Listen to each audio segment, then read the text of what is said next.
Bismillah. Assalamualaikum warahmatullahi wabarakatuh. Semoga semuanya sehat, lahir batin, dan selalu berada dalam lindungan Allah Subhanahu wa Ta'ala. Ya, baik teman-teman Faskomer yang saya cintai dan saya banggakan, kita belajar ya bersama ya, dan kita akan mulai dulu dari sebuah quote dari Henry Ford ya. Jadi siapapun yang berhenti belajar itu sudah tua. Kalau kita berhenti belajar itu sudah tua ya, baik itu usia 20 tahun, 28, 30 atau 80 tahun. Jadi dan kebalikannya siapapun yang terus belajar itu tetap awet muda ya.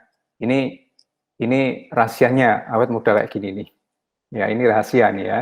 Nah, saya bagikan rahasianya. Jadi tetap terus belajar.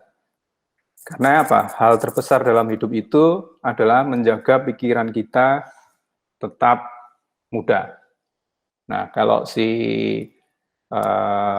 Sheryl Sandberg bilang ya, Sheryl Sandberg CEO-nya Facebook itu dia bilang the ability to learn is the most important quality of a leader. Karena ini kita nanti bahas tentang leader ya. Jadi the ability to learn is the most important quality a leader can have. Jadi leader itu harus selalu belajar. Ya, harus selalu belajar. Belajarnya gimana? Kita belajarnya seperti berjalan ya, seperti berenang. Kita tidak bisa belajar berjalan waktu kecil itu atau berenang itu hanya dengan ngikutin perintah, mengikuti aturan, tapi kita belajar dengan melakukan. Ya, dengan jatuh bahkan kita berjalan kan jatuh. Itulah cara belajar yang baik. Ya. Jadi tapi untuk belajar itu kita butuh satu hal, butuh satu motivasi yang kuat. Motivasi yang kuat. Tapi, ya ini saya jelaskan ya, motivasi itu seperti apa. Ya. Kalau kalian lihat di slide itu, mengatakan bahwa you will never always be motivated. You have to learn to be disciplined for good habit. Gimana penjelasannya? Jadi, kalau kita tadi bilang termotivasi itu seperti apa? Motivasi itu, saya pernah nulis ini ya, motivasi ini seperti partner atau teman kita yang nggak setia. Jadi, ya harus ditinggalkan, namanya nggak setia kan. Tinggalkan saja orang kayak gitu.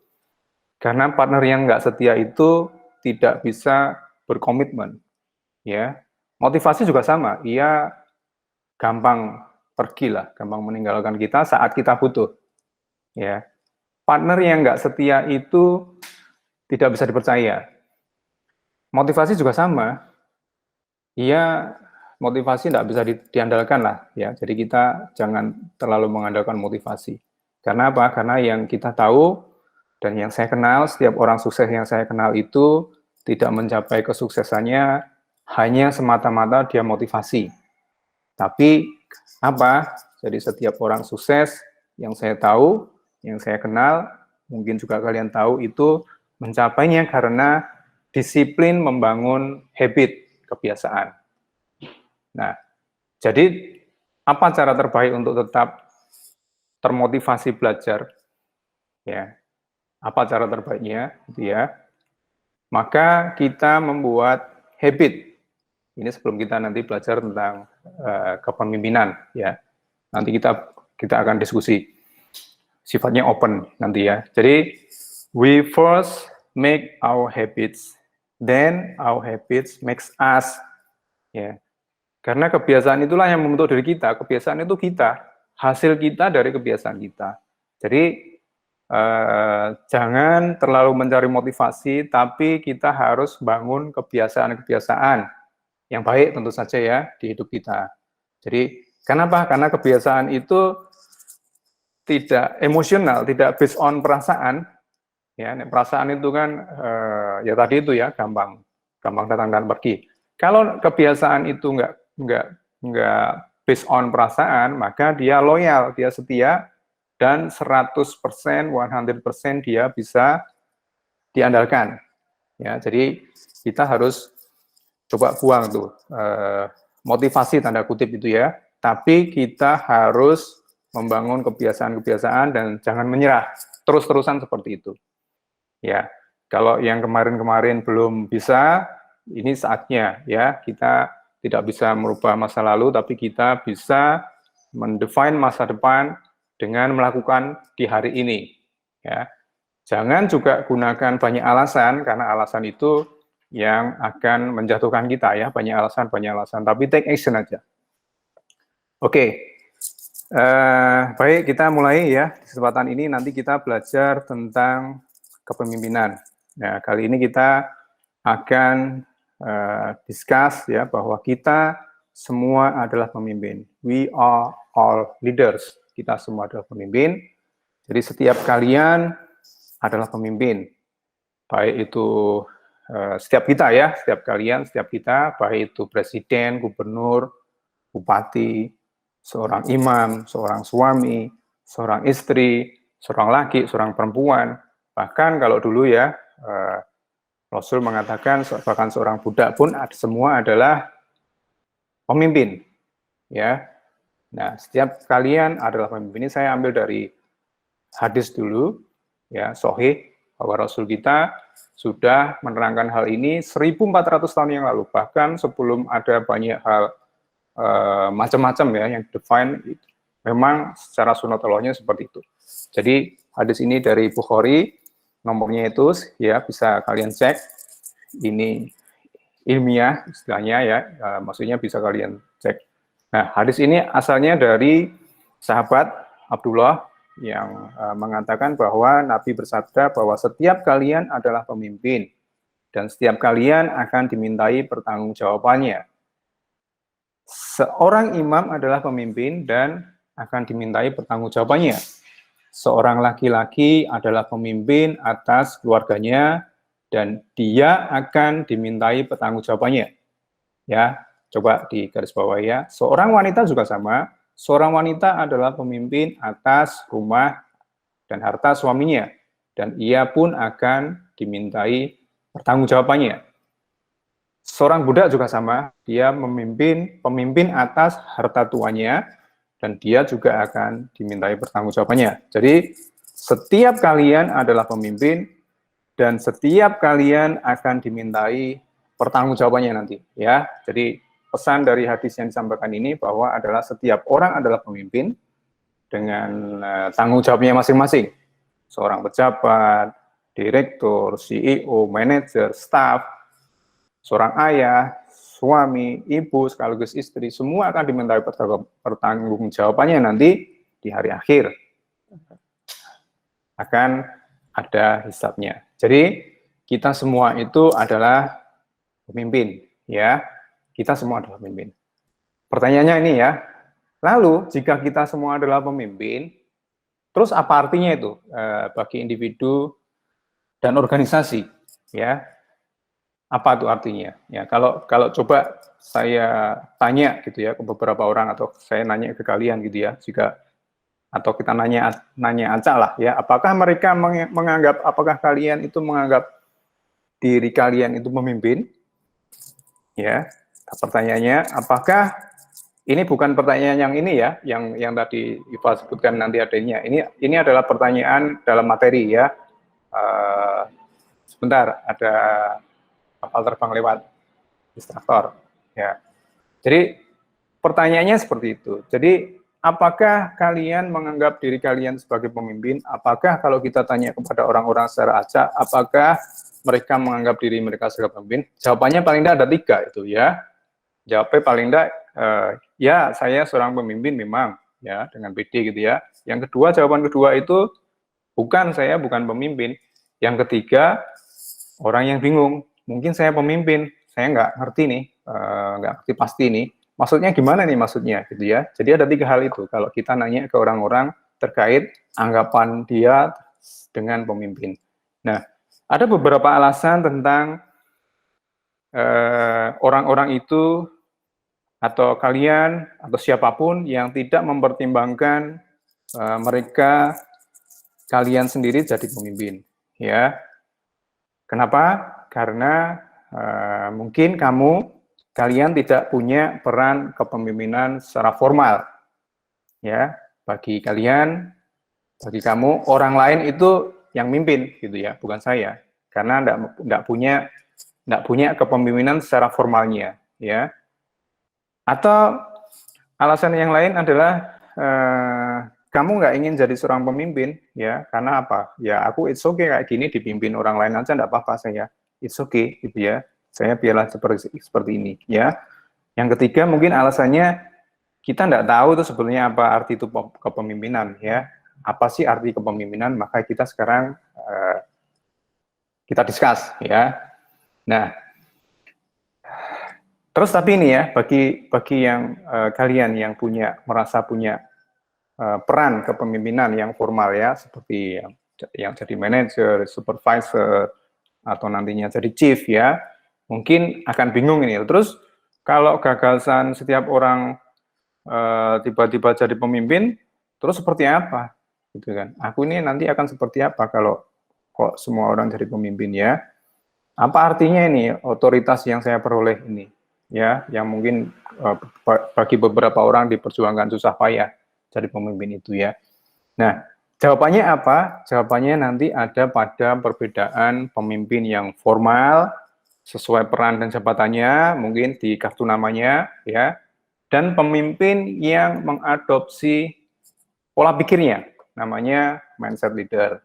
Ya, saya lanjutkan di slide selanjutnya bahwa ada yang namanya formal leader dan ada namanya mindset leader.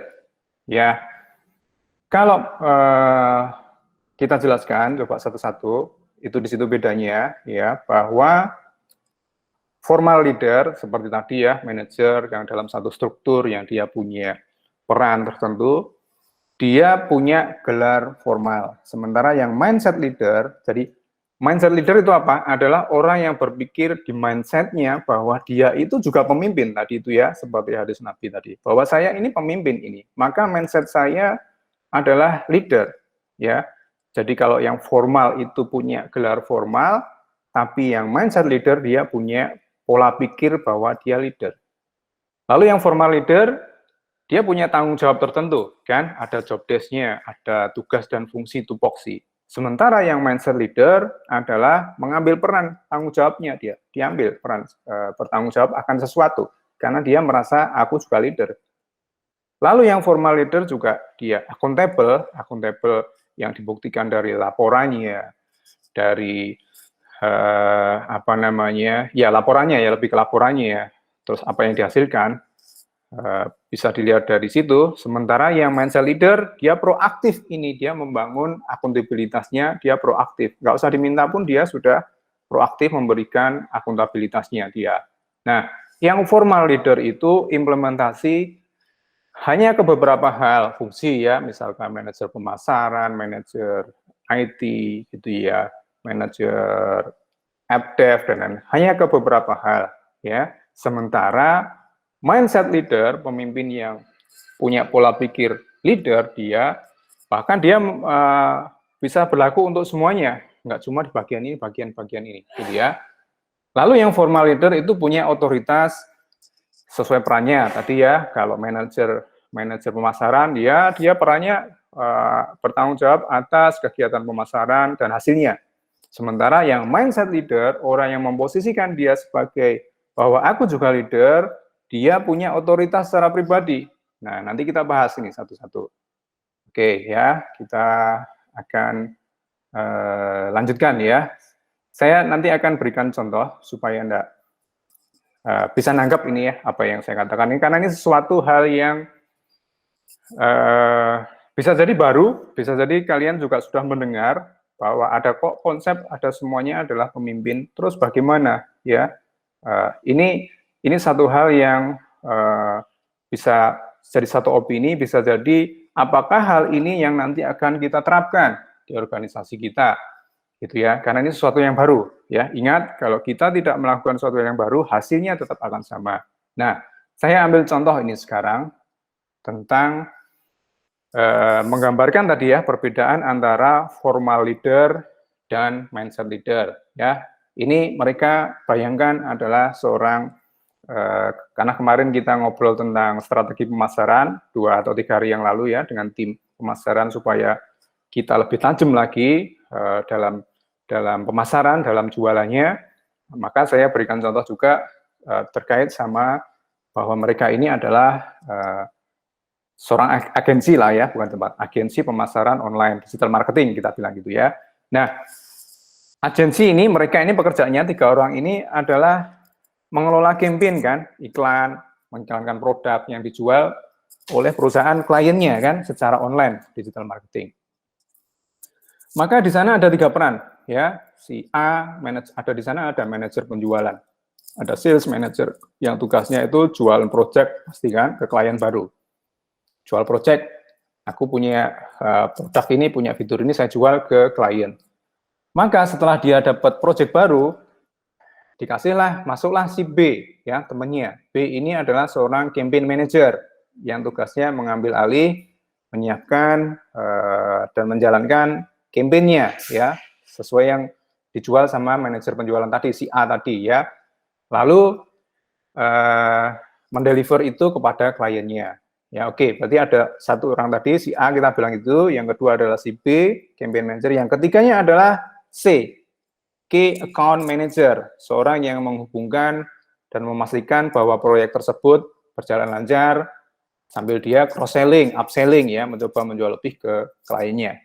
Jadi ada 3 peran di sini, manajer penjualan, si A, si B adalah campaign manager, si C adalah key account manager ya, dengan fungsinya masing-masing tadi. Sekarang pertanyaannya adalah, ini pertanyaan di materi saya sekali lagi, bahwa siapa sih yang benar-benar bertanggung jawab atas klien gitu kan? Apakah si A, apakah si B, apakah si C? Ya, si A kan tadi bikin kontrak dengan klien kan, karena dia sudah berhasil jual project. Nah, si B-nya mendeliver ke klien kan, sesuai dengan isi kontrak. Lalu si C bertugas mengembangkan relationship-nya kan, ya, karena dia seorang account manager. Nah, semuanya punya peran yang itu didefinisikan dengan jelas untuk menangani kliennya itu ya. Pertanyaan siapa yang akhirnya mereka bertanggung jawab ya? Ada 3 orang itu, siapa sih yang bertanggung jawab ya? Maka ini ada kaitannya tadi saya menjelaskan tentang formal leader sama mindset leader. Nah, mereka semua itu, 3-tiganya itu bisa jadi seorang formal leader, ya, sesuai peran mereka yang ditentukan di organisasi mereka. Nah,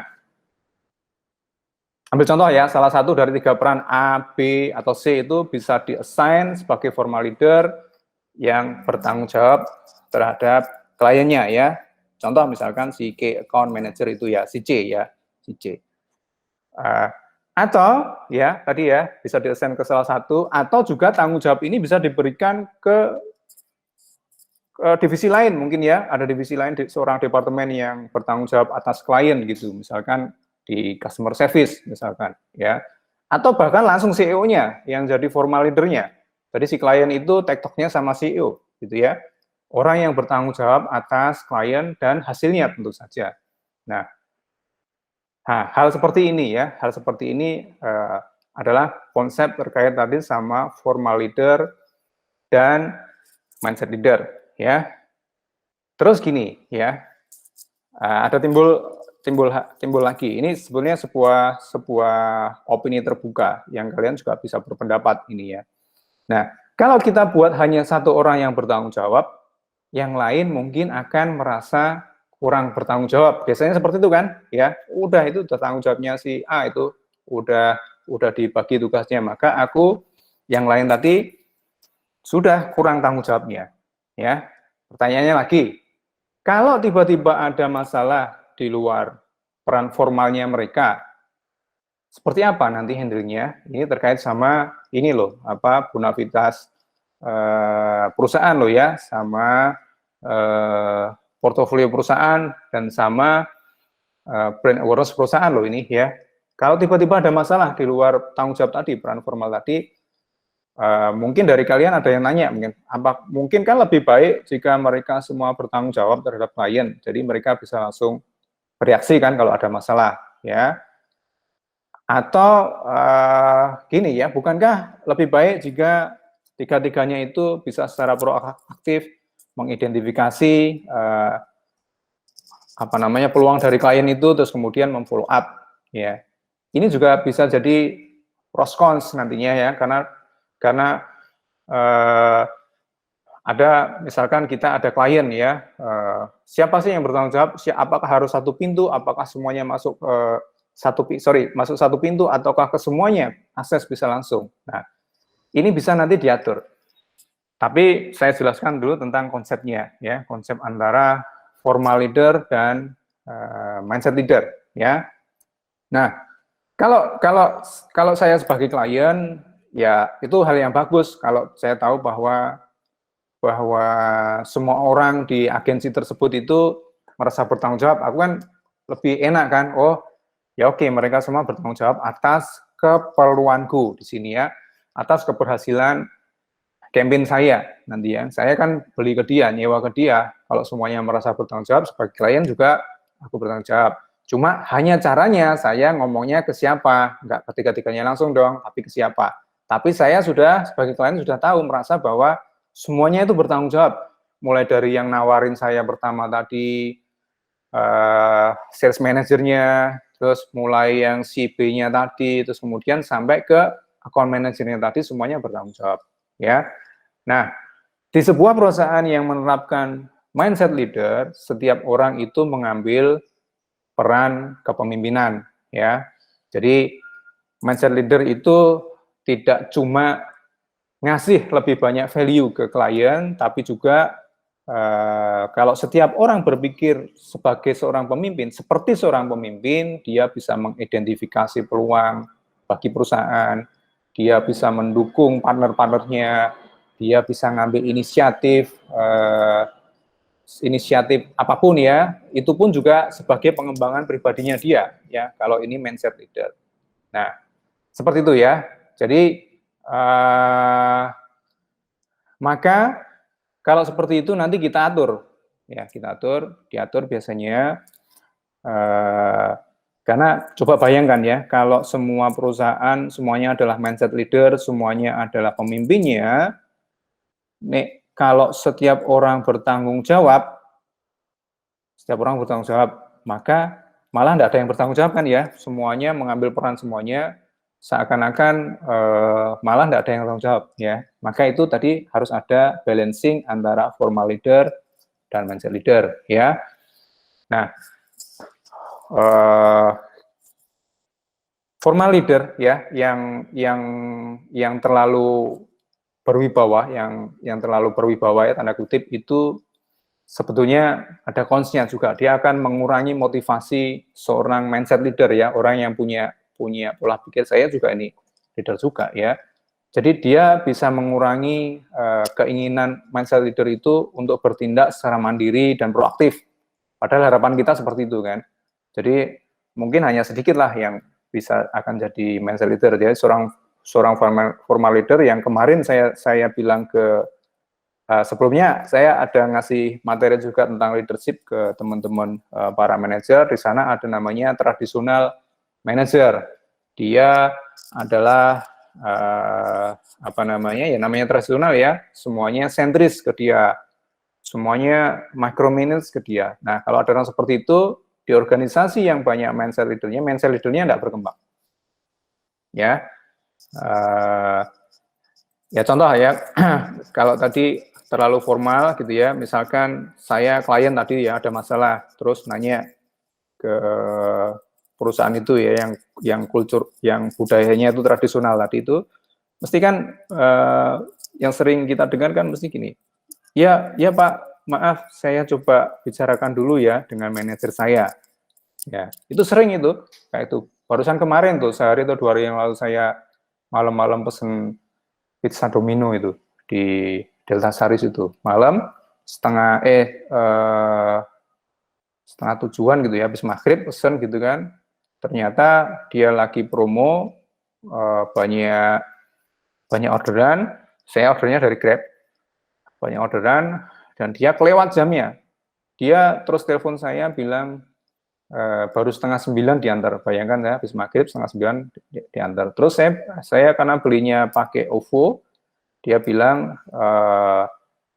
bisa, saya bilang ini di cancel saja. Nah, dia terus bilang, saya coba ngobrol sama, saya bicarakan dulu ya Pak sama atasan saya. Nah, seperti itu ya biasanya ya, kalau di organisasi yang seperti itu, yang tadi terlalu formal ya. Nah, tapi juga ada cons-nya, itu tadi cons-nya yang formal ya. Di mindset leader juga ada cons-nya, kalau semua orang itu mindset leader, semua orang secara mandiri, dia menjalankan kepemimpinannya secara individu gitu ya, itu juga bisa berisiko loh dia, berisiko merusak struktur yang jelas dari peran fungsi formal leader ya. Maka tadi kalau di satu sisi secara ekstrim ya, kita punya satu pemimpin yang kuasanya luar biasa gitu ya, maha kuasa tanda kutip ya, yang harus dipatuhi semua orang, ini model tradisional tadi ya. Jadi yang, dan di sisi lain setiap orang adalah pemimpin yang setara. Jadi ada dua tadi ya, secara ekstrim tradisional harus patuh sama dia. Sisi lain adalah orang yang pemimpinnya setara, yang dia bisa ngasih tindakan dan kekuasaan ya. Kita bilang ya organisasi tidak ada bosnya, gitu sama ya. Mungkin ini sudah digaungkan sama yang KUP kemarin ya, koperasi itu ada namanya startup KUP. Semuanya pemimpin, itu bisa jadi masalah itu. Kayak gitu ya, ada pros cons-nya pokoknya ya. Makanya ini harus saya berikan ke kalian bahwa ada loh fenomena, bukan fenomena ya, ada suatu hal seperti ini yang kalian harus tahu. Karena kalian pada dasarnya potensinya semua adalah pemimpin. Saya akan berikan semua yang saya tahu, saya share ke kalian supaya kalian juga bisa berpikir mengembangkan diri kalian. Ya. Jadi kalau kita ngomong balik lagi ya, realitas saat ini itu ada beberapa ya di mana ya formal leader kan punya berbagai macam ya tanggung jawab resmi ya. Tapi kalau kita ngomong terlepas dari tingkatan formal leader itu, maka ya saya ulang lagi, terlepas dari tingkatan formal leader itu yang supervisor, manager, dan seterusnya, senior manager dan lain-lain, maka gagasan setiap orang itu harus menjadi mindset leader itu harus ada juga. Ya. Seperti itu ya, konsepnya seperti itu. Jadi kalau saya nanya lagi nih ya, tapi apakah ada nih siapa saja yang benar-benar bisa jadi pemimpin di mana saja, gitu kan? Jadi ini konsep kepemimpinan yang untuk semua itu, yang tadi ya mindset leader kan adalah konsep kepemimpinan untuk semua ya. Mungkin dia bisa oke nih, dia bisa bekerja baik di satu jenis organisasi, ya, tapi di perusahaan lain, di organisasi lain itu susah berkembang, jadi challenge yang luar biasa ya. Contoh tadi ya, kalau hierarkinya tradisional pasti sulit lah kita nerima ide ini. Dan yang lain juga tergantung juga jenis industrinya, jenis budayanya di perusahaan, jenis kita hidup di mana, itu juga ngaruh ya. Kalau mindset leader ini ada di negeri barat mungkin bisa diakses dengan cepat. Tapi di lingkungan kita yang timur, ya tadi itu, ya tradisional kepemimpinan yang masih ada di sana, ya. Tapi kita harus ingat ya, sektor teknologi ini cepat banget ya, hal yang kita geluti ini cepat banget, yang membutuhkan sebetulnya adalah kepemimpinan yang terdesentralisasi, ya terdesentralisasi. Jadi langkahnya cepat banget itu, jadi keputusannya bahkan harus segera dibuat. Gitu saat itu juga ya, nggak punya waktu nunggu CEO-nya gitu ya, mencerna semua informasi relevan, ngambil keputusan, nggak bisa gitu ya, karena lagi pula juga CEO nggak punya semua jawaban kan, nggak bisa, justru mungkin anak buahnya kalian itu yang lebih tahu jawabannya. Jadi sesuatu yang butuh cepat, sesuatu yang harus diputuskan saat itu, terus kemudian harus dibuat di tempat itu ya. Jadi seperti itu ya. Sorry, aku distract sama ringtone ini tadi. Nah, tadi itu jadi keyakinan bahwa setiap orang bisa jadi pemimpin itu, ya saya ulangi ya, keyakinan bahwa setiap orang bisa jadi pemimpin itu bukan hasil dari kalau sekarang ada namanya perjuangan kesetaraan kan, atau bahkan demokrasi gitu ya. Tapi bahwa setiap orang bisa jadi pemimpin itu bisa jadi di-trigger oleh kebutuhan bisnis. sekarang. Tadi industri yang begitu cepat, teknologi yang cepat sekali. Jadi untuk bisa memberikan hasil yang lebih cepat ya, karena industrinya dinamis ya. Industri dinamis ini lebih mirip sekali dengan battle war, medan perang di sana ya. Jadi tindakan yang terdekat di posisi yang lebih baik membuat keputusan saat itu juga. Kita tahu ya kalau kita lihat film-film perang itu di sana ada front line-nya, garis depannya, lalu pemimpinnya ada di head queue-nya gitu ya. Maka ada pemimpin-pemimpin di pos-posnya masing-masing. Maka namanya medan perang itu kadang ada satu keputusan yang harus diputuskan, nggak harus nunggu dari perintah atasan. Misalkan harus ditembak itu yang di depan ini, dia nunggu perintah terlalu lama, ditembak apa enggak, dia keburu musuhnya nembak kita, misalnya kayak gitu ya. Itu pendekatan kalau kita lihat di unit-unit militer lah, seperti kayak Kopassus itu yang sepertinya kita lihat. Kopassus itu kan organisasi Angkatan Bersenjata Republik Indonesia ya, hierarkinya itu tradisional sebetulnya, ada banyak pangkat, ada banyak tingkat komando. Tapi ada di satu sisi mereka menetapkan seperti ini, mindset leader di lapangan. Tembak saat itu juga, urusan carry, gampangnya gitu ya. Jadi ada kayak gini ya. Jadi menghadapi tuntutan dan kondisi yang berubah dengan cepat,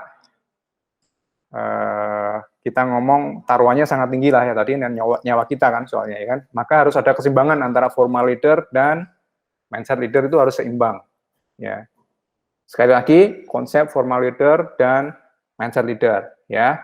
Balik kepemimpinan, kalau bisa kita konklusikan ya, tadi yang penjelasan saya tadi, kepemimpinan itu bukanlah posisi ya, tapi ini mindset. Dan mindset itu terbuka bagi setiap kita, siapa saja. Setiap kita pemimpin. Terbuka bagi siapa saja yang peduli, kita bisa mengadopsi, terlepas itu dari tempat industrinya, dari pekerjaan, atau situasi yang lain. Ya, kadang kita nggak bisa mengatakan kita pemimpin, itu biasanya kendalanya terbesarnya adalah diri kita sendiri ya.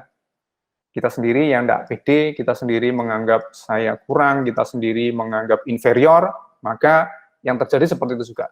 Tapi begitu kita percaya bahwa kita bisa jadi seorang pemimpin, maka sikap kita terhadap lingkungan luar, terhadap dunia, gitu ya, itu akan berubah. Baik, nanti saya lanjutkan lagi tentang perspektif leader secara umum lagi. Nah, ini breaknya, silahkan tadi pertanyaan bisa disubmit sekarang, Iva. Jadi tadi itu kalau ada yang nyatet lebih bagus ya. Ini saya break dulu sebentar, saya ambil nafas. Silahkan pertanyaan dilanjutkan. Nanti role-nya seperti apa silahkan disampaikan, nanti saya lanjutkan ya. Saya lanjutkan ke slide berikutnya. Ya, oke. Baik, terima kasih Pak Aan. Saya ambil minum dulu. Oh, Pak. Nah. Oke, tadi Pak Aan menjelaskan terkait apa sih bedanya formal leader sama leader ya. Nah, ini waktunya kuis teman-teman, atau yang tadi dapetin giveaway 50.000. Nah, lumayan buat 2 orang pemenang. Nah, udah pengen tahu belum pertanyaannya apa? Apa tuh? Udah pada gajian belum? Udah pada gajian belum? Belum tahu. Belum nengok. Belum tahu. Oh, ya. Tanggal 27 ya hari ini ya. Lumayan buat nambah gajian uangnya. Nah, oke. Ini aku share pertanyaan dari Pak Ani. Jadi pertanyaan ini, 2 pertanyaan ini dari Pak An. Nanti teman-teman aku tunjukin 2 pertanyaannya. Teman-teman bisa menjawab secepat mungkin dan sebaik mungkin di kolom komen gitu. Nanti Pak Aan yang akan memilih siapa pemenang dari pertanyaan tersebut gitu. Jadi pemenangnya ada 2, setiap pemenang dapat voucher 50.000 guys. Oke. Ini pertanyaannya ya. Nah, ini. Jadi di kuis ini ada 2 pertanyaan, teman-teman jawab 2 pertanyaan tersebut pada kolom komen ya, secepat mungkin dan sebaik mungkin. Oke, pertanyaan yang pertama, jika kamu termotivasi untuk menjadi pemimpin, apa atau siapa yang memicu kamu menjadi pemimpin tersebut? Terus pertanyaan kedua, tolong renungkan dan deskripsikan tentang cara kamu belajar. Nah, oke, ini pertanyaannya guys. Kira-kira apa namanya? Bisa dipikirkan dan dituliskan di kolom komen. Gitu. Udah pada tahu jawabannya? Udah ya, lagi direnungkan. Siapa mungkin pacar, mungkin siapa yang jawaban pertama. Atau calon istri, kita nggak pacaran ya. Calon istri, calon suami. Oke. Udah dicatat guys pertanyaannya. Nanti aku tulis juga ya di kolom komen. Pertanyaannya apa. Oke. Pak sudah ambil minum, Pak? Sudah. Ini gimana? Ini saya lanjutkan atau gimana? Iya. Lanjutkan ya. Ini saya tulis di kolom komen, nanti teman-teman akan jawab di akhir sesi, Pak An akan memilih pemenangnya. Oke. Oke, iya. Ini ya Oke. teman-teman. Monggo Pak, bisa dilanjutkan kembali. Ya. Slide saya masih kelihatan? Slide saya yang tadi. Masih kelihatan enggak? Oh, sorry. Hilang, Pak. Hilang ya. Mana tadi? Oke, nyampe sini. Nah, kelihatan ya? Nah, sekarang nyampe sini. Kelihatan ya? Kelihatan? Sudah kelihatan? Halo? Sudah kelihatan? Kelihatan, Pak. Oke, ya, saya lanjutkan ya. Nah, leader is not a title, ya. Jadi bukan masalah jabatan, bukan tentang posisi, bukan tentang struktur organisasi bahkan. But you able to influence people, ya. It's about one life. It's about one life influence another, ya. Jadi tentang cara kita mempengaruhi ya tanda kutip orang lain. Tentunya untuk menjadi lebih bagus, ya. Jadi bukan tentang jabatan, bukan tentang posisi. Siapa saja bisa jadi pemimpin, ya. Dia punya satu mindset yang kuat sebagai pemimpin. Dia menginfluence orang-orang supaya melakukan apa yang dia lakukan atas keyakinannya bahwa itu hal yang baik, orang mengikuti. Itu sebetulnya adalah leader, ya. Jadi kalau kita ngomong orang yang punya title sendiri itu sebetulnya kan harusnya bukan untuk self fulfillment-nya ya, bukan untuk menyombongkan diri dan lain-lain ya. Tapi kalau qadarullah dia punya satu jabatan, maka dia harus menggunakan jabatan itu posisi itu untuk melakukan sesuatu yang baik ya. Dan leader is made not born. Tiba-tiba apakah misalkan Pak Jokowi itu lahirnya jadi presiden? Enggak. Dia is made ya, dia memulai dari bawah. Pak Soekarno juga sama. Dia not born as leader, tapi leader is made. Siapapun ya. Jadi dia harus melewati proses jadi leader. Nanti saya akan share ya, saya akan share pengalaman saya seperti yang saya share kemarin sedikit ke teman-teman para manajer. Saya di tahun belakangan dari CEO itu seperti apa ya? Salah satunya adalah harus lewat proses jadi leader ya. Going into glory, going into failure, jatuh bangun lagi, melewati hal-hal seperti kemarin, hal-hal yang nggak enak, kadang juga itu menyedihkan, menyakitkan, kadang kita naik, hal seperti itu ya. Jadi leader is a process. Coba lagi terus seperti itu. Nanti saya akan ceritakan itu nanti. Nah, oke, nah kadang saya juga ditanya tadi ya, bahwa salah satu tugas leader itu adalah create another leader. Ya, saya kadang ditanya, nyiapkannya seperti apa sih, gitu ya, leader selanjutnya itu. Ya, karena kan tadi ya, salah satu tugas leader itu create another leader. Nah, cara mengetahui calon leader itu seperti apa sih? Ya, walaupun tadi ada mindset leader, tapi kita juga harus tahu ini, kalian semua leader, bahwa dia akan nantinya jadi leader seperti apa. Nah, kadang ada orang yang bilang bahwa orang yang loyal itu nantinya akan terus naik, gitu ya, loyal. Tapi loyalty konsep itu sebetulnya tidak berlaku dalam hal ini ya. Karena apa? Orang loyal itu output dia, bukan kriteria dasar. Ya, loyal itu kan bisa karena mungkin bayarannya cocok, value-nya cocok, lingkungannya cocok. Maka orang jadi loyal bukan karena dia kriteria dasarnya sebagai pemimpin ya, atau sebagai nanti dia naiknya ya. Jadi maka loyalty konsep itu bukan indikator, itu yang pertama ya, cara mengetahuinya. Bisa jadi orang yang loyal tapi dia juga capable, ada juga itu yang kita cari ya. Tapi sebagai dasarnya bahwa orang yang loyal itu tidak harus jadi leader next-nya leader ya. Karena apa? Dia loyal ya tadi itu bisa karena value-nya cocok di perusahaan itu, lingkungannya sesuai, dia bisa melakukan ini itu, maka dia loyal di situ. Oke. Nah, siapa yang bisa nanti jadi calon leader adalah mereka yang menghasilkan ide-ide, yang think differently gitu ya. Dia biasanya nanyain sesuatu, dia ngasih opsi ya.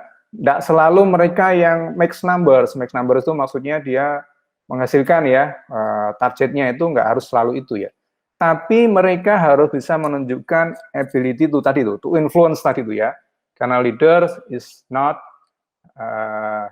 born kan, leader is not a title ya.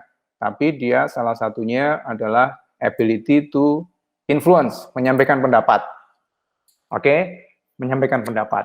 Nah, kadang itu menyampaikan pendapat ini saya agak ini lain apa namanya garis bawah lain terkait sama menyampaikan pendapat. Jadi bahwa kelemahan orang-orang kita secara umum ya, bukan di Faskom saja, secara umum itu yang orang Indonesia itu ketika ditanya apa masalahnya, ini ada hubungannya sama menyampaikan pendapat tadi, itu tidak bisa menunjukkan pain point-nya biasanya ya, nggak bisa langsung menuju ke pain point-nya karena baik dari cara komunikasinya menyampaikan maupun dari root cause analisisnya ya, root cause analisisnya dia nggak tahu, makanya dia nggak bisa menyampaikan. Oke, itu satu hal yang lain lagi. Nah, oke, sekarang leadership seperti apa sih yang dibutuhkan ya, leadership seperti apa sih yang dibutuhkan. Jadi persamaan similarities dari great leaders, pemimpin-pemimpin yang hebat itu transparan pasti dia, terus kemudian dia easy to access, kita sewaktu-waktu bisa ngobrol sama gitu ya, dan tidak punya hidden agenda, tulus gitu ya, ya aku mau bikin sesuatu ini ya, seperti itu. Nah, balik lagi, leadership seperti apa sih yang dibutuhkan ya. Yang pertama itu yang tadi itu sudah ya saya sebutkan, dia bisa creating idea-idea, ide-ide selalu muncul di sana ya. Terus kemudian integrity itu pasti kemarin saya sampaikan, ciri dari pemimpin yang hebat itu dia punya integrity. Integritas itu satu hal yang di atas yang lain, syarat lain boleh dibolak-balik, tapi integrity itu adalah syarat mutlak dari seorang leader ya. Nah, ada juga yang harus dihindari bagi seorang leader ya. Jadi kadang kita berusaha ingin baik, kelihatan baik, jadi kita tidak bisa menyampaikan berita-berita yang jelek gitu ya, misalkan angkanya nggak ke-achieve, nggak disampaikan, tapi di-screening dulu, disampaikan, tidak menyampaikan informasi apa adanya ya. Nah, di sini paradoks juga, ada plus minusnya juga, maka harus bisa memilih, kalau kita jadi seorang leader, mana sih yang harus disampaikan, mana yang enggak, itu juga harus tahu. Tapi yang kita harus bisa avoid, yang bisa kita hindari itu defaultnya kita harus bisa menyampaikan berita apa adanya sebetulnya. Hanya cara menyampaikannya, itu yang penting ya. Nah, terkait sama tadi, balik lagi yang integrity. Integrity itu kalau leaders itu adalah do the right things ya. Kita mengerjakan sesuatu dengan benar. Dan do the things right. Kita mengerjakan dengan benar ya. Kalau kita rangkai itu ya do the right things right. Oke. Yang selanjutnya apa? Yang saat ini leader dibutuhkan di level mana saja, mau itu di pemerintahan, mau itu di perusahaan, adalah readiness to change. Kemauan untuk berubah, menghadapi situasi ya. Jangan kelamaan analisa kadang. Lagi-lagi ini sebuah paradok ya. Jangan kelamaan analisa, juga jangan terlalu cepat memutuskan ya. Kalau kita kelamaan analisa biasanya cost of lead change-nya itu lebih tinggi daripada cost of change itself-nya sendiri itu ya. Kadang seperti itu yang saya alami. Ya, jadi kalau kelamaan analisa ini sudah terlalu cepat berubah, ternyata cost-nya lebih tinggi kalau kita nggak ready segera berubah. Ya, contohnya yang kemarin lah kita menyikapi yang hal-hal yang sudah berlalu kemarin. Nah, oke. Selanjutnya apa? Selanjutnya adalah kemarin juga saya sudah sampaikan di tim leaders, di tim manager bahwa ada namanya authentic leader, pemimpin sejati. Bisa. Ada beberapa ciri-cirinya di sana. Nah, tapi secara umum pemimpin authentic leader, pemimpin sejati itu nggak pernah mengharapkan sesuatu diubah untuk dirinya sendiri, karena dia menginginkan sesuatu itu diubah untuk kebaikan orang lain dan iso ya dunia, ya itu pemimpin sejati seperti itu. Nah, oke, saya lanjutkan ke slide selanjutnya ya, ke slide selanjutnya bahwa kompetensi apa sih yang harus dipunyai seorang pemimpin. Ini kompetensi mutlak, sebetulnya ada banyak, saya hanya pilih beberapa. Jadi yang pertama itu membuat strategi aja kalau nggak dieksekusi juga bukan ya percuma lah kita bilang gitu ya. Jadi dia salah satu cirinya juga dia bisa menjabarkan visinya itu menjadi sebuah strategi yang kemudian bisa dieksekusi ya. Maka kita kenal ada OKR, ada goals tahunan, ada goals bulanan, dan nanti ada OKR personal yang nanti segera diinisiasi. OKR personal itu cara perusahaan untuk meningkatkan kapasitas dari masing-masing berkembang sesuai dengan potensinya masing-masing, ya, belum dinilai nantinya. Nah, yang kedua adalah menyelesaikan masalah ya. Kompetensi yang mutlak harus dipunyai sama seorang leader adalah kemampuan menyelesaikan masalah dan mengambil keputusan. Itu pasti ya. Yang ketiganya kreatif dan inovatif, ini sesuai dengan budaya kita yang jujur, kreatif, inovatif, ya skillful, sama seperti ini. Maka ada budaya kita di sana. Harapannya semua orang juga bisa jadi pemimpin yang di sini. Nah, yang keempat tadi sudah saya sempat singgung bahwa leaders harus create another leaders, maka dia harus meninggalkan warisan ke pemimpin selanjutnya yang lebih muda, yang lebih hebat lagi kalau bisa, ya, melalui apa? Lewat coaching, lewat mentoring, gitu ya.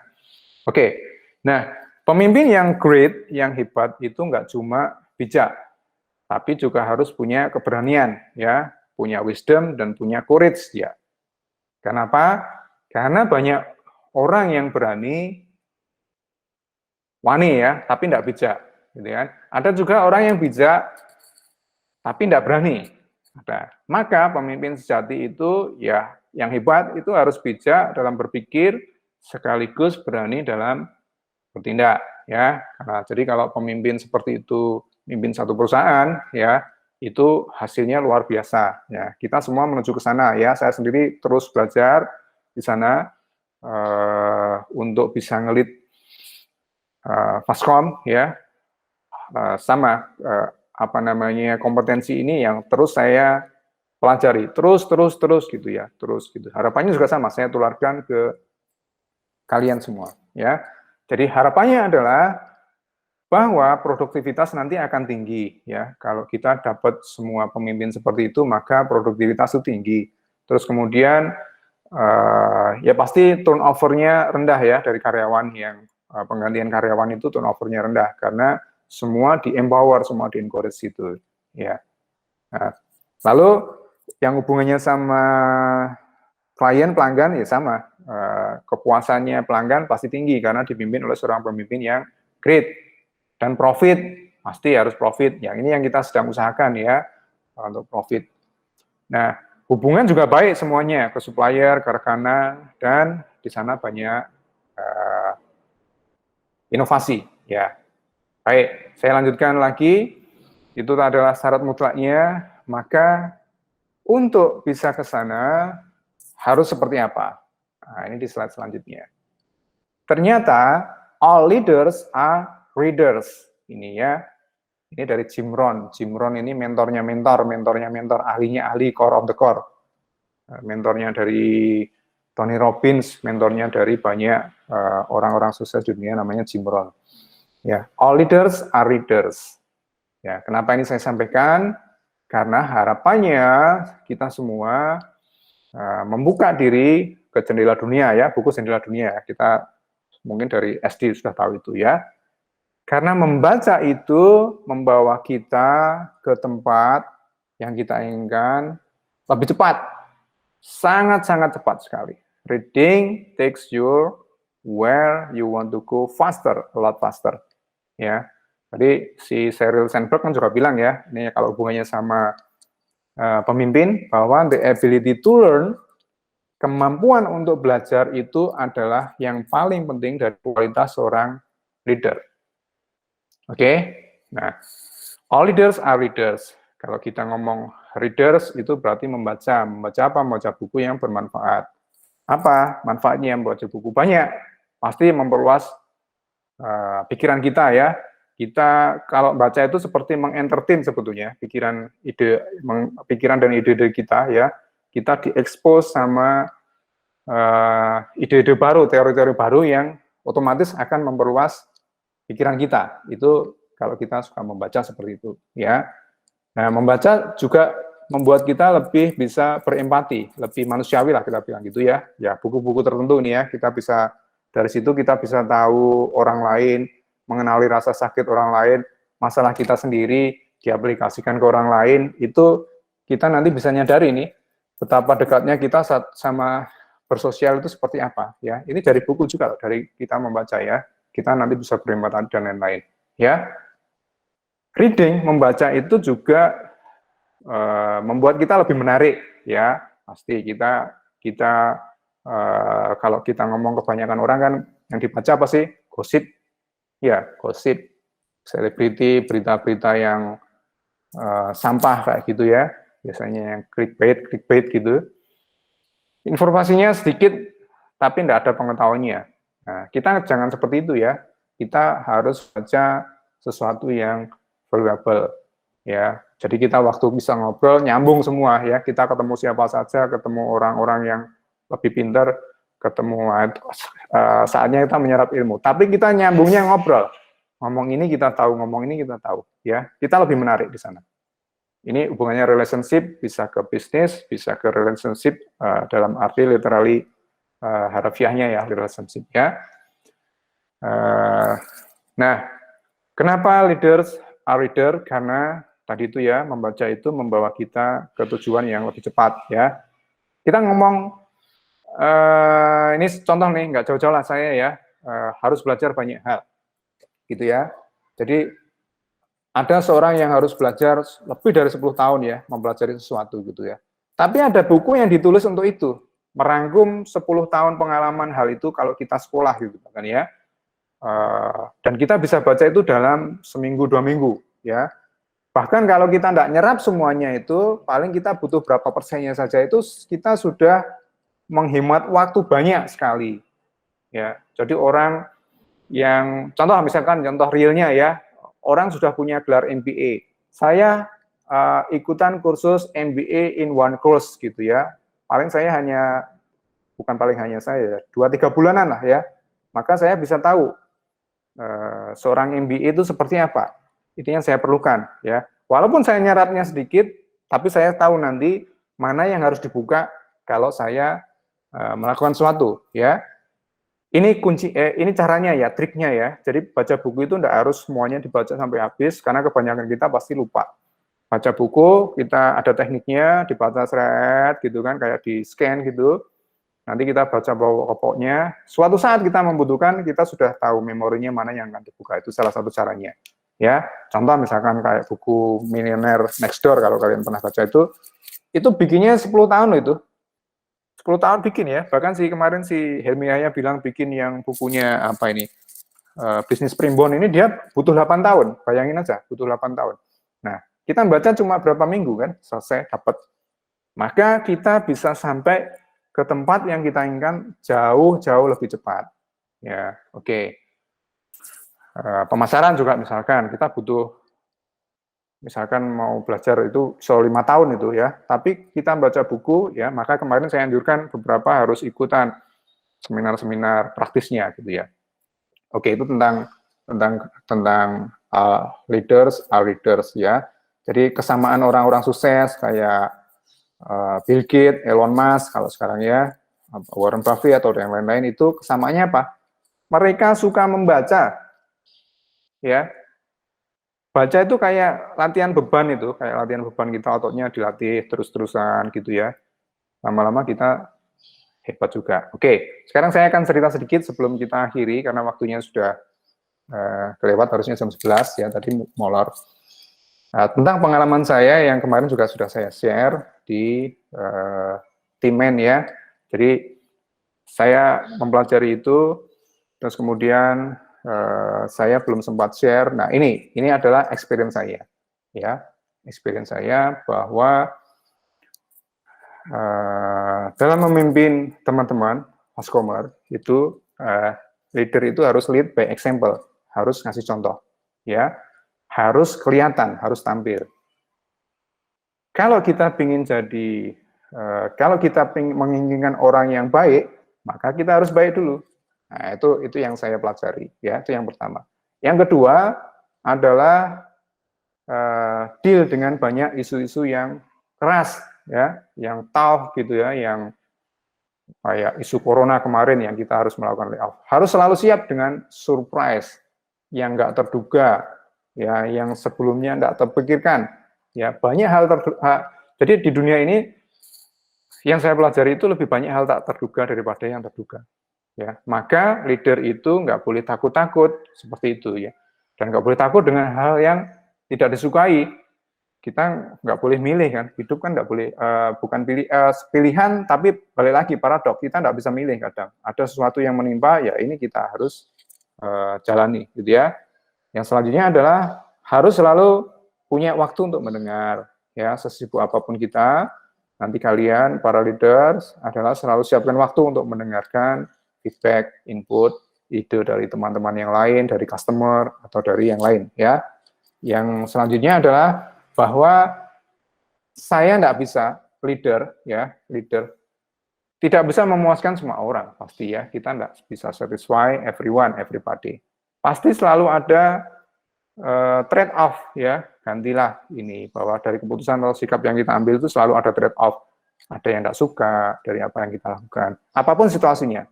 Ya, apapun situasinya akan seperti itu. Lalu, nah yang tadi ya, leadership is a process, ya. Jadi tidak bisa ujuk-ujuk kamu jadi leader gitu, terus sudah semuanya fix, kamu harus melakukan ini, kamu ini enggak. Tapi leadership is process. Jangan pernah merasa kita sudah tahu semuanya, ya, dan jangan pernah berhenti belajar, karena belajar adalah tanggung jawab kita masing-masing. Tadi saya bilang ya, our leaders are readers, gitu ya. Jadi kita juga harus siap belajar dari siapa saja. Siapapun mereka, apapun posisinya, kita harus belajar dari mereka. Karena pasti ada sesuatu yang kita dapatkan. Selanjutnya adalah kita harus memperlakukan ya everybody sama, semua orang sama. Ya, kita respect ke mereka dengan skala proporsional gitu ya, kita men-treat everybody sama. Nah, selanjutnya juga bahwa leaders itu harus punya self-confidence. Bayangin aja kalau tidak punya self-confidence, kita selalu ragu ya, kita mau ketemu orang juga ragu, dia lebih hebat dari kita, apa yang nanti saya omongkan, apa nanti aku akan melakukan ini, dia suka, ya. Harus self-confident. Self-confident dari apa? Self-confident itu tentu saja tadi itu ya kuncinya reader. Tapi saya sendiri pribadi mengalami self-confidence itu karena ilmu agama. Insya Allah seperti itu. Ya, pelajari agama yang benar, maka kita akan tahu ilmunya, banyak tahu ilmunya. Ngadepin siapa saja kita it's okay. Ya, karena semua orang sama. Itu kuncinya di situ. Have self-confident. Tapi juga harus self-aware, karena kalau terlalu percaya diri, kita bisa jadi arogan, bisa gaya gitu ya, bisa sombong gitu. Kita enggak mau seperti itu juga ya. Jadi berani ngambil keputusan, tegas, tapi juga tidak ragu. Nah, oke. Itu yang saya alami, pengalaman yang saya bisa share ke kalian. Ini sudah di akhir dari webinar ini, nanti akan disambung sama paramen yang lain ya, menyampaikan, bahkan kalian juga bisa menyampaikan sesuatu ini. Baik, itu yang bisa saya sampaikan di session kali ini. Saya coba percepat tadi itu ya. Silahkan saya kembalikan ke Iva, silahkan. Terima kasih. Assalamualaikum warahmatullahi wabarakatuh. Waalaikumsalam warahmatullahi wabarakatuh. Waalaikumsalam. Terima kasih Pak An atas webinarnya. Jadi tadi ada yang bisa kita ambil kesimpulan di sesi kedua dari Pak An, itu adalah pertama, leader is not a title, leader is made not born, ya. Terus ada kata-kata dari Jim Rohn juga terkait all leader are leaders. Kemudian ada beberapa kompetensi yang perlu dimiliki oleh pemimpin yang tadi disampaikan Pak An, yaitu adalah mereka bisa membuat strategi dan melakukan eksekusi gitu ya, terus bisa menyelesaikan masalah dan bisa mengambil keputusan. Kemudian yang ketiga adalah skillful, sama yang keempat adalah melakukan regenerasi terhadap pemimpin-pemimpin yang baru. Oke, dan juga ada cerita terkait experience Pak An sebagai leader dalam memimpin kita selama ini. Oke, kita masuk ke sesi selanjutnya, yaitu adalah sesi tanya jawab nih kepada teman-teman yang ingin mengajukan pertanyaan, bisa diajukan ke Pak Aan, gitu ya, atau sharing juga boleh, gitu ya. Untuk dua orang yang mengajukan pertama nanti akan ada token libur, gitu ya, disambi Pak Aan sekarang lagi. Oke, Red, sorry Fatih, di tampilanku kamu yang resen. Oke, sorry Mas Freddy. Oke, Mas Freddy silakan bertanya Mas terkait materi yang sudah disampaikan Pak An tadi. Monggo. Assalamualaikum teman-teman. Waalaikumsalam. Mau sharing Mbak, terutama sama Pak An. Monggo. Ini dari apa ya, pengalaman yang sering saya lihat juga dari kolega, dari teman, bahkan dari teammates saya sendiri. Ini mungkin nanti kalau ada yang kurang tepat, minta tolong bimbingannya Pak An untuk koreksi juga. Ini berbicara tentang ini Pak An, apa tadi, mindset leader. Nah, kalau saya yang saya lihat dan temuin selama ini sih, sebenarnya si formal leader itu bisa membantu memotivasi mungkin teammates-nya untuk menumbuhkan mindset leadernya. Contohnya seperti daripada si formal leader itu misalkan terhadap suatu responsibility, daripada memerintahkan, itu lebih baik mempercayakan, atau seperti ini, daripada mendelegasikan, lebih baik subsidiarity. Maksudnya kalau misalkan dari formal leader itu memerintahkan ya, atau mendelegasikan, si teammates-nya itu lebih ke hanya mengerjakan task list daripada mempunyai inovasi-inovasi lain. Tapi kalau subsidiarity yang berbehavior mempercayakan, jadi cukup mempercayakan teammates-nya, hal ini loh teman-teman. Nah, jadi si teammates-nya itu ada rasa untuk wah gimana yang mengolah ini, gimana yang memanfaatkan amanat subsidiarity ini menjadi mencapai goalnya. Jadi tumbuh inovasi-inovasi dari teammates itu untuk berpola pikir atau mindset leader. Jadi tumbuh apa ya, memikirkan cara-caranya, terus membantu formal leader untuk mempertimbangkan decision-nya juga gitu. Jadi ya itu sih yang pengen saya sharing sama teman-teman juga ya, bimbingannya Pak An juga kalau ada yang kurang tepat. Terima kasih. Terima kasih. Jadi antara delegate dan subsidiarity. Antara delegate dan subsidiarity, ya. Oke. Pak An mungkin ada ingin sharing juga? Iya, kurang lebih seperti itu memang ya. Jadi kita ask ke tim kita, karena tadi itu ya tugasnya leader adalah create another leader. Caranya seperti apa? Ya nanti ada saya sampaikan juga. Tekniknya adalah coaching sebetulnya ya. Coaching, kalau coach itu nanti ada beberapa pertanyaan dan kita memberikan kesempatan seperti yang tadi disampaikan sama Reddy ya, memberikan kepercayaan itu pasti ya. Dari alih-alih kita micromanage, kamu ngerjain ini ya, habis ini ya gitu. Tapi adalah bukan mendelegasikan, didelegasikannya adalah tanggung jawab, bukan tugas. Tahu bedanya ya? Kita mendelegasikannya adalah tanggung jawab. Ini ada misal ya, kita ambil contoh bahwa ada pekerjaan yang harus selesai di tanggal sekian, tanggal 20 Februari misalkan. Ini kita mendelegasikan tanggung jawab. Kita bukan mendelegasikan tugas. Nanti kalau mendelegasikan tugas itu seperti ini ya. Tugas kamu adalah satu, membuat timeline. Kedua adalah membuat task list-nya. Ketiga, itu mendelegasikan tugas namanya. Tapi kalau kita mau create another leaders challenge, tapi tentu saja nanti ada trial error ya. Bisa jadi orang yang kita kasih tanggung jawab itu tidak bisa mengerjakan, dan jangan cekek di situ ya. Kemarin nggak bisa, belum tentu dia di lain kesempatan nggak bisa, karena dia di situasi lain. Kita bisa kasih kesempatan ya. Kita bisa kasih kesempatan sekali, 2 kali. Kalau memang dia nggak bisa, itu ketahuan nanti ya. Oh, ternyata seperti ini nggak bisa. Maka dia kan orang itu nggak semua misalkan bisa menguasai banyak hal, gitu ya.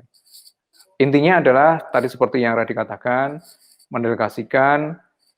Cara mendelegasikan itu juga penting ya. Mendelegasikan tanggung jawab, bukan mendelegasikan tugas. Intinya gitu ya. Oke, makasih ya Reddy ya. Ya Pak, terima kasih Pak. Mantap, terima kasih Mas Reddy. Selamat siang teman-teman. Jadi saya ada satu pertanyaan dan satu tanggapan dari pernyataannya Mas Reddy. Jadi sebenarnya benar dalam istilahnya kita pemimpin itu mendelegasikan tanggung jawab. Nah, namun itu ada faktor lagi, yaitu menumbuhkan rasa memiliki terhadap hal tersebut. Terkadang kalau dari istilahnya dari saya sendiri ya, kadang saya berusaha untuk menanamkan tanggung jawab bahwa ini adalah, ayo kita bareng-bareng bikin kayak gitu. Nah, cuma mungkin nggak semuanya itu memiliki rasa memiliki terhadap hal itu kayak gitu. Rasa memilikinya berbeda-beda. Jadi tantangannya itu ya menumbuhkan hal tersebut. Nah, itu juga mungkin tanggung jawab leader.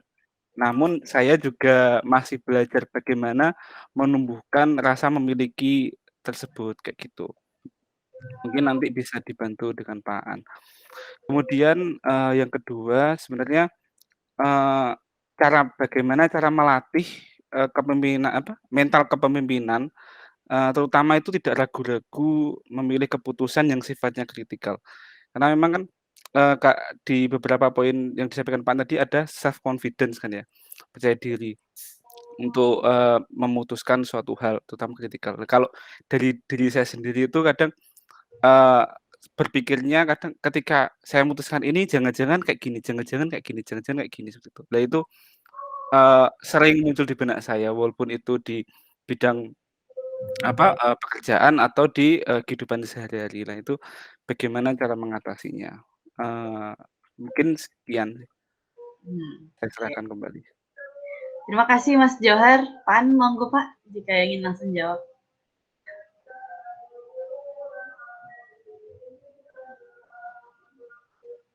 Baru kepanjat, sorry. Nggak bisa menyebut. Oke, Johar, saya akan merespon terkait sama keputusan ya. Keputusan ini krusial, kadang krusial dan butuh cepat.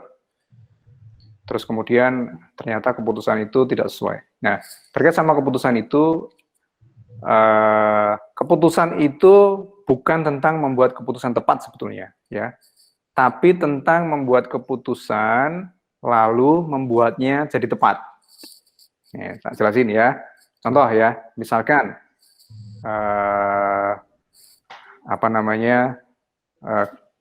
ada yang drop out gitu ya dari perguruan tinggi untuk ngejar impian, ya. Jadi keputusan itu bukan baik atau buruk saat dia melakukannya.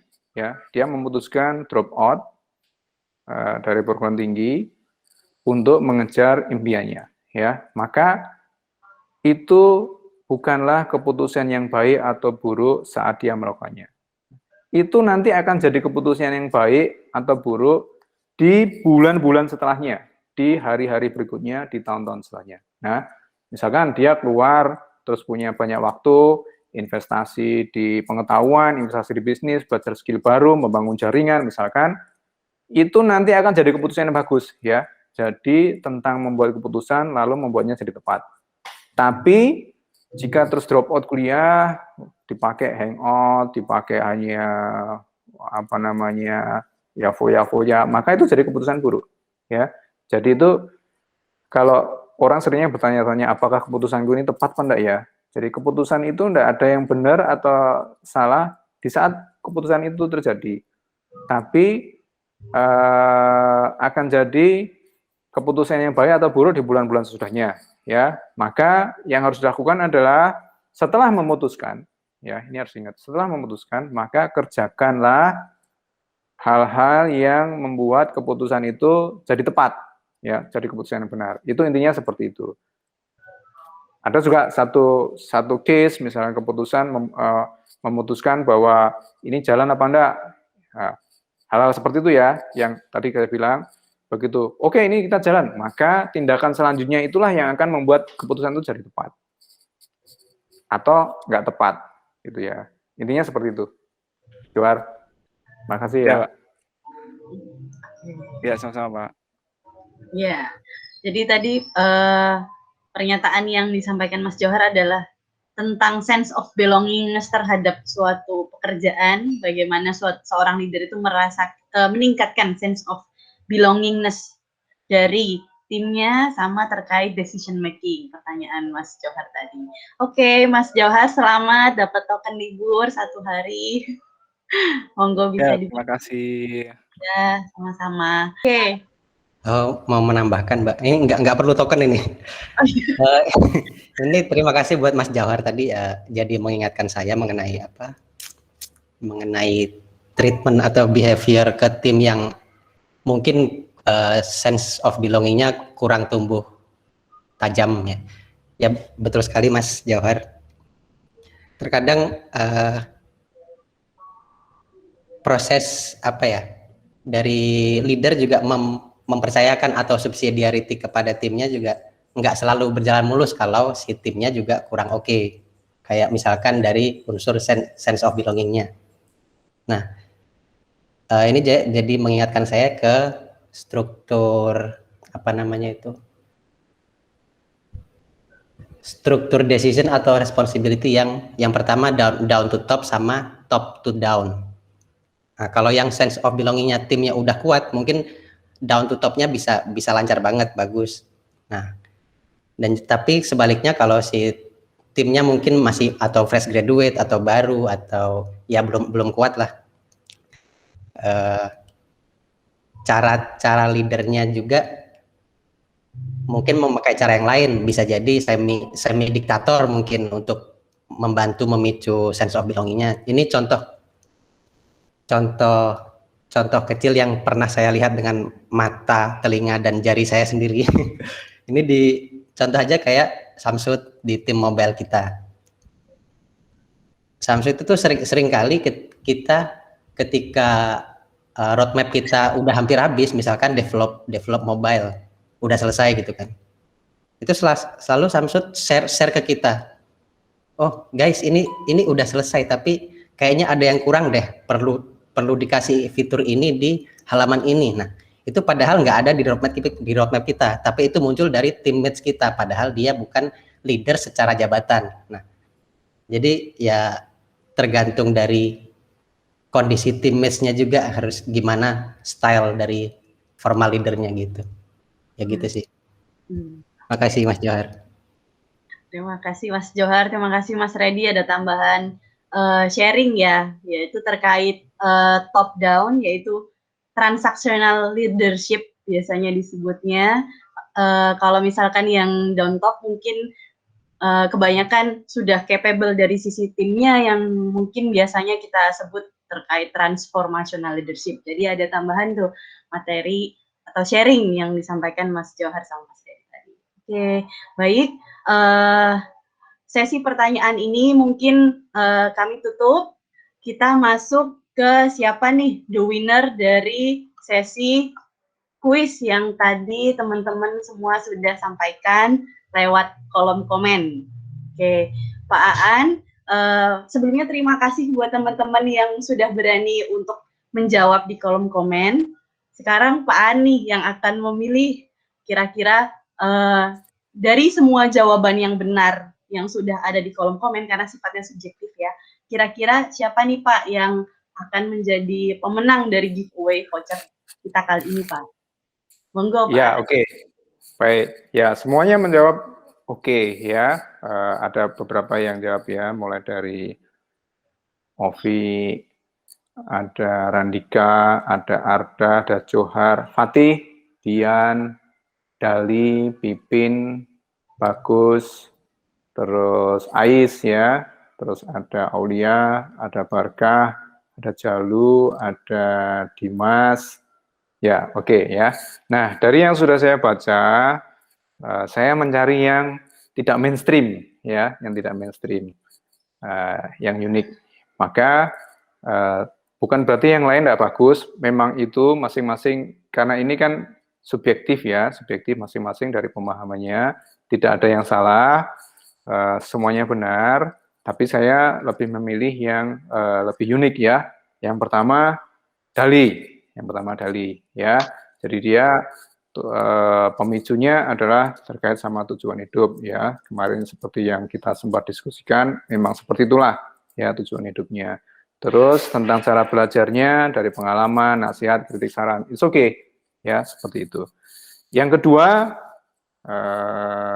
siapa nih kira-kira nih yang kedua nih? Yang kedua ting tong adalah Aulia ya. Aulia, bahwa yang memicunya adalah tekanan hidup dan hinaan. Ini apa namanya? Hampir sama kayak saya nih.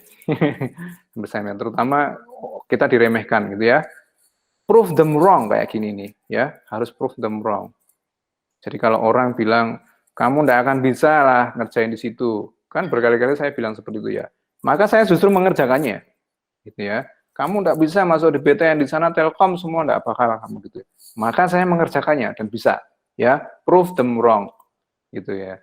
Nah, melakukan analisa, implementasi, cara belajarnya, evaluasi dan terus sampai berhenti ya. Jadi pemenangnya dalam hal ini, tapi yang lain terima kasih sudah berpartisipasi ikutan ya. Bukan benar salah. Tadi saya sampaikan bahwa saya mencari yang enggak mainstream gitu ya, maka ada Dali sama Aulia ya, sama dua orang Dali sama Aulia. Terima kasih. Terima kasih Pak An. Selamat buat Dali sama Aulia. Nanti vouchernya terserah kalian mau pakai e-money apa, nanti tinggal bilang aja ke aku, nanti aku transfer. Selamat. Transfer dulu nanti ya ke apa, OVO atau apa bilang ya nanti ya. Iya. Langsung. Oke, langsung ya nanti. Jadi kelihatan bener-bener dapat vouchernya gitu. Oke, teman-teman, ini kita sudah sampai di akhir sesi. Sudah Pak Aan sudah menyampaikan webinar, kemudian teman-teman sudah ada yang mengajukan pertanyaan dan sharing, dan juga ada sesi terkait kuis gitu ya di dalam webinar kali ini. Oke, baik teman-teman. Tadi kita mengawalinya dengan berdoa. Dan kita menutupnya juga dengan berdoa. Semoga ilmu yang disampaikan ini bermanfaat untuk diri kita sendiri dan orang lain. Berdoa mulai.